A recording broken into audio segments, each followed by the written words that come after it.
Okay, welcome back to another video. This is Bianca and this is my farm. It's a Sand Valley Ranch. Here are the horses. I'm sure you recognize at least one of them from a previous video. So today I want to help anybody out there who has struggled with white line disease. So this is my first bout with white line disease, and my horses got it so severely that my vet recommended a hoof resection. I did not want to go that route. I felt like it was very invasive and I wanted to try alternative methods. I turned to the Hoof Doctor and that seemed to work okay. But I have an excellent tip that worked very well to kill the white line disease and help my horses to not need a hoof resection. So first I want to show you what the severe white line disease looks like. Okay, so as you can see here, this is Cash, and I don't know if my lighting is really that great, but you can see this giant hole in his white line. So here's the hoof wall, here's the sole, and this, where I can fit my finger, is where the white line disease ate away at the white line. So this is something that I'm not sure, they caught it from pasture or something like that, and it wasn't noticed because this gets jammed up all with dirt. So when you're picking your horse's feet, make sure that you're really picking. So my farrier ended up catching it.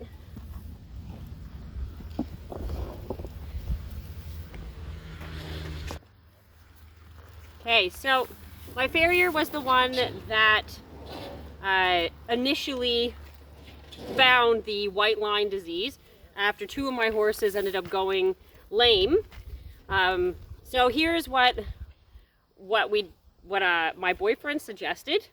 So he was watching another YouTube video about a horse with an abscess, and they took a syringe and shot stuff to clean the abscess out in one hole out the other. So he said, why don't you try that? So I said, all right, let's do it. So here's my syringe.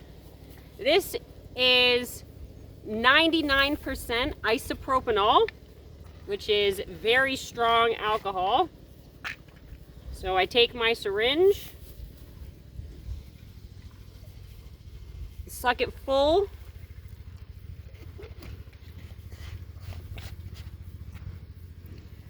and I'll show you what to do.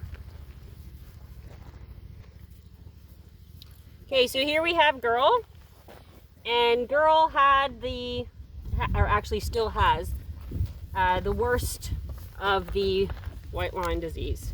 Oh, I left my hoof pick somewhere. So here she has two holes. Now the last time the farrier was here, she dug this out. This one here is up into the soft tissue. So when I cleaned that one out, that one, made her very lame. So as you can see here, I'm just squirting it inside the hole after I clean it. So what kills the white line disease is air, just regular old air, and the alcohol.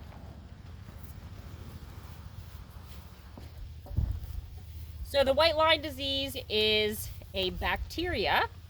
I don't know much about the white line and where it comes from and the whole disease. My farrier says that it does have to do with the same bacteria that causes thrush. So diligence is the number one.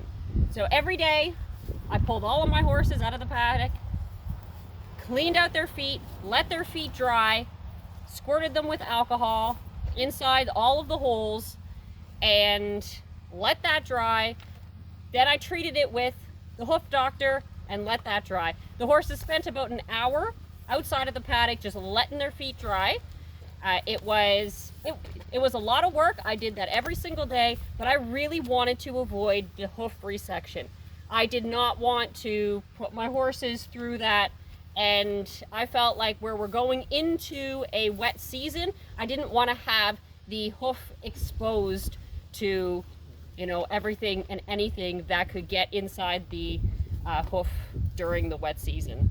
So that is what I did to cure the white line disease. We still have to let it grow out, just the same as a hoof resection, and I have to continue to squirt it with the alcohol and bring them out of the paddock and let their feet dry and clean it all out.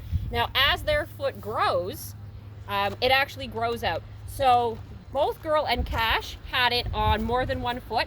Cash's other hole is already closed up as of his last farrier visit on the 1st of September.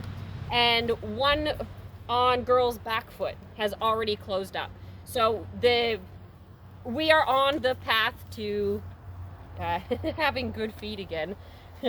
So it is very important. Please take care of your horse's feet.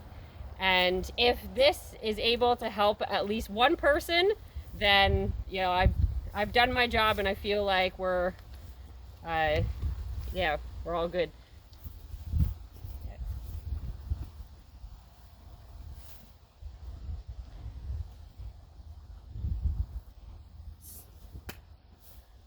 My farrier will be here in about a half an hour, so I am going to show you the after pictures of the horse's feet. So you've already seen Cash, and I showed you Gurl's worst foot. Some of hers are actually going to be cut out this time, so the other one on her back foot will be cut out, and one on her other front hoof will be cut out. So we've seen her worst one, and we've seen his worst one, and I'll show you the after the farrier is here.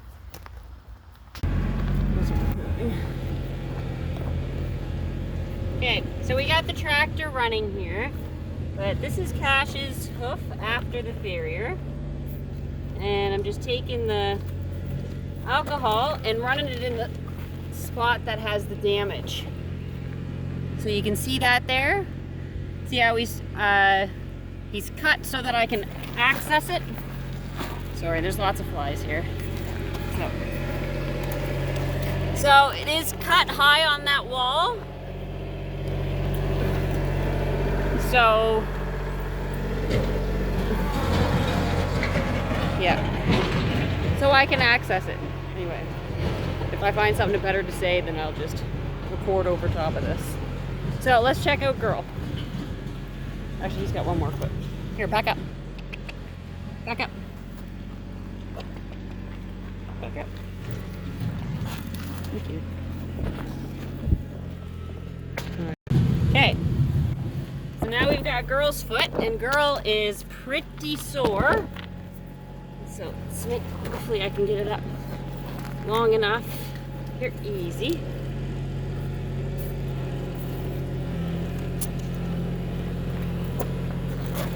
Easy. Easy. Oh. Here, one more time. One more time. Yep. Just 1 second. There, good girl. Okay. So, she's really sore. Okay. So, I would like to close by saying I was very diligent in how I treated their white line disease. So I pulled them out of the paddock every day and I lined them up. So I'd start with him, I'd pick his feet, let them dry, bring her out, pick her feet. While I let them dry, I brought the pony out, and then Studley got to come too. So they stand here for 20 minutes, half of an hour, while their feet dry. And during that time, I'll squirt the bad spots with some alcohol. And then I will treat with either some Fisks or Hoof Doctor. So Fisks is a little lighter duty. So it recommends 3 to 4 times a week. It leaves a waxy coating on the bottom of the hoof, so it makes it easy to clean out the next time, and prevents the grime and the dirt and the bacteria from getting all lodged up in their white line and causing issues. So that is how we did it. So my farrier did say that Gurl's feet was basically a hoof resection that we did in small increments, and